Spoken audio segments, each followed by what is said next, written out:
To access the belt and tensioner, you will need to remove the engine cooling fans, rear wing, tail lights, rear bumper cover, and airbox. For additional assistance with all of those tasks, please follow the link provided at the end of this video. You do not need to remove the covers over the alternator and idler pulley to remove or replace the belt, blue arrow. If you are removing the belt and reinstalling it, make sure to mark the direction of travel, red arrow.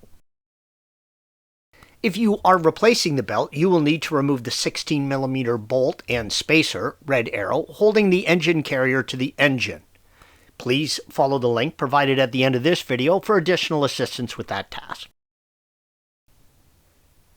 If the pulley is making noise or has any play in it, you need to replace it.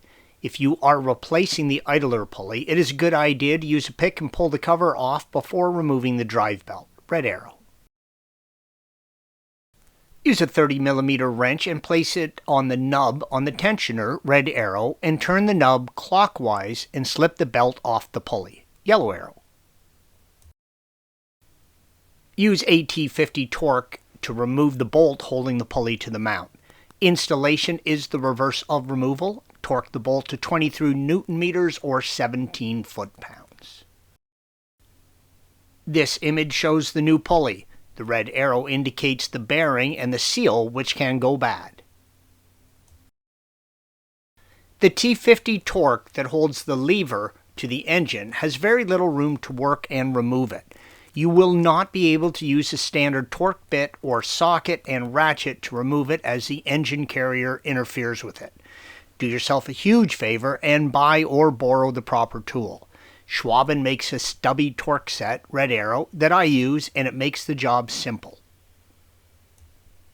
Remove the bolt for both the lever, red arrow, and the one lower holding the strut on, and remove the lever and the strut from the vehicle as one piece.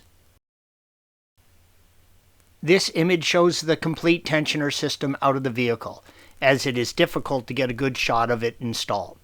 The tensioner lever, yellow arrow, the strut, red arrow, and the pulley, green arrow.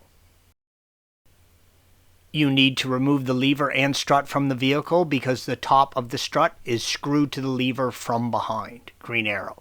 The lower part of the strut connects to the engine, red arrow. Installation is the reverse of removal. When installing, make sure the strut is oriented in the correct direction with the arrow pointing up, yellow arrow. Torque all hardware to 23 Nm or 17 foot-pounds. Thanks for watching. Be sure to subscribe to our channel and check out another video in this series.